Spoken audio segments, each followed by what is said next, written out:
I was super surprised by some of the judges' decisions in this episode. Like, some people I thought totally should go to Radio City, and others I was like, oh my gosh, how did they not go? And then some people are going who I'm like, what? And we'll get to that just a little bit. But hey guys, and welcome back to Kellie TV. So this was part 2 of Judgment Week, the very last episode before we get on to the final shows, which is my fave part, and it's probably yours too.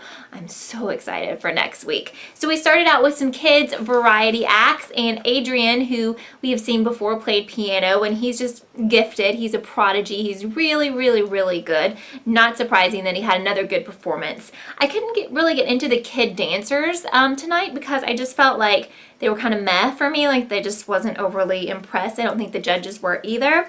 Super surprised to see the Willis Clan in this episode, because I just thought they were so good the first time we saw them that they would get like the ticket to go straight through to Radio City. So I was surprised to see them. I thought they did well tonight, even though Heidi said that their vocals weren't very strong. So I don't know, I was kind of not feeling that, Heidi. I thought they were good. Whatever. There was a lot of debate about original songs, because the judges, specifically Howie, say that when like a band takes on a song of their own, it's just not going to be as good as a cover. And there were a lot of people chatting about this in Beamly, which is a free app where we talk live during our favorite shows, and everyone disagreed with the judges, and I disagreed too, because if you have an original song and you're really awesome, then it shouldn't, you know, make any difference if it was a cover or an original song. An original song is better, don't you think? So we did have some bands in there, and the only one I thought was really good was Jonas Smith. Unfortunately, he had some difficulties because his drummer bailed at the last minute. Who does that? Maybe he had a super good reason, I don't know. But he got someone to fill in, thankfully. That drummer was great, and I thought he was awesome. I was getting like a Phil Collins kind of vibe there. Oh, I did really like Sons of Serendip, which I really liked them last time. I love the addition of the harp. Really nice. So then we move on to other acts, and I'm gonna give a shout out to Dustin's Dojo, because I've been talking to one of the guys on Twitter like all day, and you know, in my first video when they first performed, I said I don't get that humor, I just don't get it, and they performed again, and I'm so sorry, I just don't get it again. But you know, I like their personalities, and I do think they have a lot of fans, and I really wish them well. So hey guys, thanks for talking to me on Twitter. It's pretty cool. So my little buddy Mudslinger the pig came out, and he made me sad because he did not do well with math. And hey, little guy, I'm not good at math either. Thankfully, I didn't have to mess up in front of like an audience of millions, but poor guy, just he wasn't with it today. So sad. The Ratchet Guys came out again. Whatever they did was way worse than the Ratchet thing, and the judges didn't like them. Sorry, I've never liked them, and I thought they were even worse this time around. So the jump rope act, I think we saw like a teeny bit of that the first time around, but this time I was like, oh my gosh, they are so good. I could totally see this being a Vegas show. The judges were super impressed, and I'm excited to see them again. Frank Dimitri, oh, you are so good, Frank, and I thought you were good again today, and I just love you, and I love the person that you are, that you appear to be on TV, and I just think you kind of melt the hearts of everyone. I thought you did really well. Surprised by Jacob Curley, who sounded weaker to me than normal. He seems like such a sweet guy, though, so it's hard for me to say anything negative about him, but it just wasn't very strong. I think the judges felt the same. Howard pointed that out.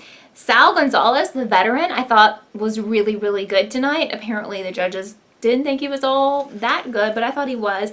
But for me, the best male singer was Miguel. He has wonderful stage presence. He's a great performer, plus he looks nice, and that doesn't hurt, does it? Plus he has a great voice, which is the most important thing if you're a singer. He was great. And then Paul, I thought, did really, really, really, really well, and so did the judges, because they let him go straight through. So we had the kid dance troops. The salsa dancers had a little bit of a mishap, and they thought it might affect their chances. We find out later if it did. Jasmine Flowers, I've always thought they were good and unique, and they were good again. The Pogo team, we got to see more of them than we had in the past. They had some technical issues as well. They had Pogo 6 on fire. You know, it was okay. But I have a new favorite, and I think he might be a little bit of competition in my mind with my favorite Smoothie Knee, because Christian, the hand balancer, I thought he was pretty amazing the first time.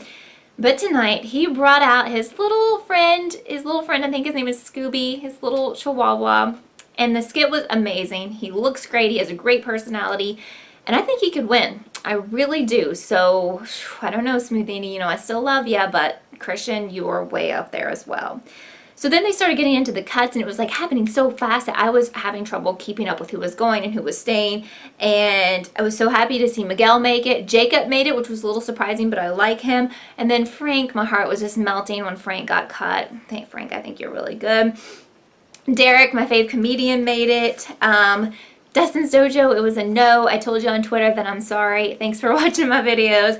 And Franklin, who I thought was really good. He did the 7-Up trick last night. Sadly, he got sent home.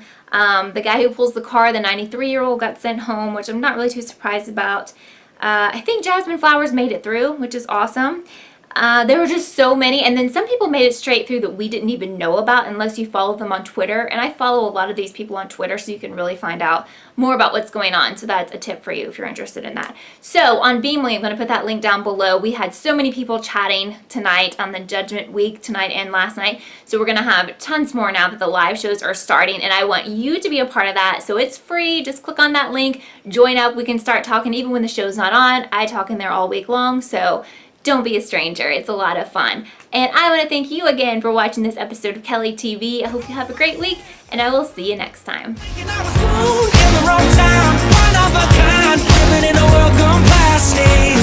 Baby, you're so classic.